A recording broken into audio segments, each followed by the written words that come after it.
Less than a month away from the reveal of CNBC's 2025 top state for business. It's our 19th year, and big changes in Washington might have a major impact on this year's rankings. Our Scott Cohn is here to tell us how the list is shaping up and how it's accounting, Scott, for this changing world. Good to see you again. Yeah, good to see you too. Yeah, there are a few changes out there, aren't there? And you know, when we built this study way back in 2007, we designed it to be able to adapt to change, and this year really puts that design, that principle to the test. So remember how it works. We start with 10 broad categories of competitiveness. Those are the same from year to year, but then we weight them to reflect what matters most, what the states and companies are talking about.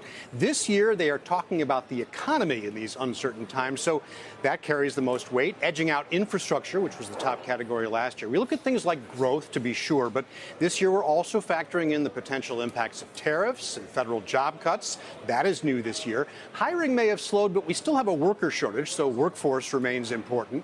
Cost of doing business moves up as inflation fears persist, even with today's number.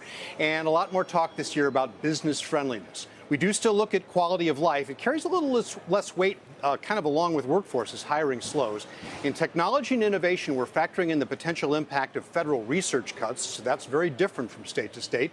That's followed by education, access to capital, and the cost of living. We'll be crisscrossing the country in the coming weeks to tell you more about all these issues. And we wind up, as we always do, in this year's top state. You'll be able to see where your state ranks, follow our journey, read all about it, how we do all this, the details of our methodology at topstates.cnbc.com.